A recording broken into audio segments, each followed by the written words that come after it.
Kan ada pepatah, gajah di depan mata tak nampak, semut di seberang lautan nampak. Itu benar sekali. Kalau pertanyaannya kenapa, saya izin jawab dengan jujur ya. Karena kita dengki, Bu. Betul. Yang perlu kita atasi itu kedengkiannya. Dengki tahu? Benci sama orang itu. Kalau ibu, bapak sayang sama seseorang, baik, yang kita lihat apanya? Baiknya. Justru karena kita dengki, benci sama orang tersebut, yang kelihatan di mata kita itu semuanya yang jelek-jelek dari orang itu. Jadi kalau pertanyaannya bagaimana caranya berhenti memikirkan yang jelek kepada orang tersebut, maka kita perlu untuk mempraktekkan apa yang disebut sebagai pikiran-pikiran cinta kasih. Satu aja, dan itu sulit. Dua deh, ada syairnya. Syair pertama, sangat-sangat sulit, tapi kita tetap kasih tahu ya. Itu adalah memandang setiap orang adalah ibu.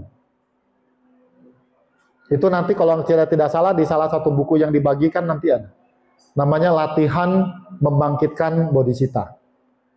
Lihatlah orang yang ibu tidak suka itu sebagai seorang ibu. Apa sih yang dilakukan oleh seorang ibu? Ibu-ibu yang sudah jadi ibu hanya punya satu keinginan kalau punya anak. Ingin anaknya baik. Dan kalau kita kembali ke ajaran Buddha, kita semua menurut ajaran Buddha sudah hidup sejak lampau. Sejak waktu yang sudah tidak dapat diingat. Dan di kehidupan sekarang, ibu bapak pasti punya ibu.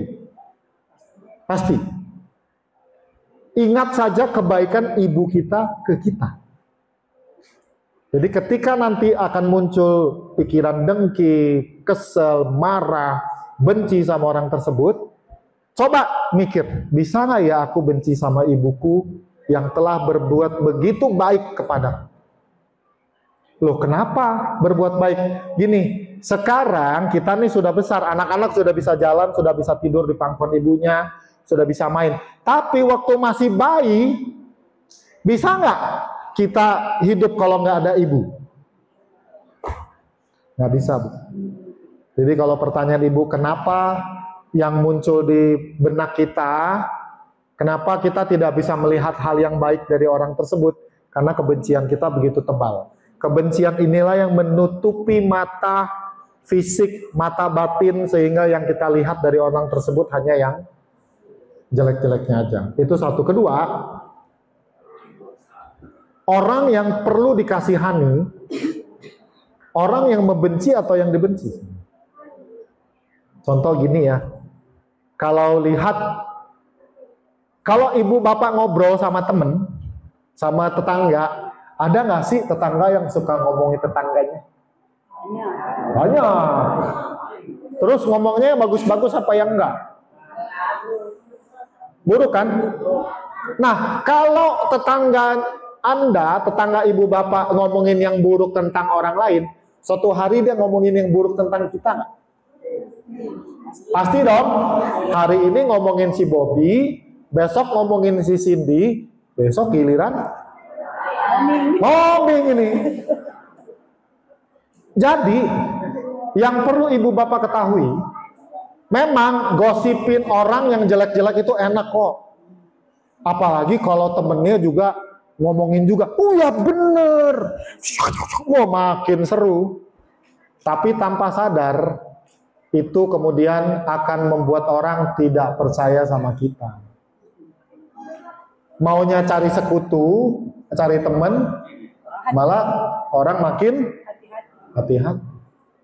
Jadi bagaimana caranya atau kenapa sering banyak pikiran-pikiran yang buruk muncul? Karena kita benci sama orang itu. Jadi teman-teman, belajarlah untuk mengembangkan kasih sayang. Satu lagi caranya, Bu. Orang yang kita benci, orang yang kita kesel adalah manusia yang juga punya kesusahan. Betul gak? Dan biasanya orang itu hanya melakukan keburukan ke kita berapa kali? Ayo. Sering kali atau sesekali? Kadang-kadang cuma sekali. Tapi kita ingat, seumur hidup. Sebenarnya yang rugi siapa? Diri sendiri. Terima kasih ya Bu untuk pertanyaannya, karena pertanyaan Ibu itu membuat saya juga belajar. Oh ternyata ini loh, supaya hidup kita tuh sama-sama selamat Pak. Mau tahu satu lagi nggak caranya? Tapi ini susah, benar-benar susah. Ibu mesti baik sama dia. Ya, coba sesekali orang yang kita sebel, kesel, benci, dengki, kita baik sama dia.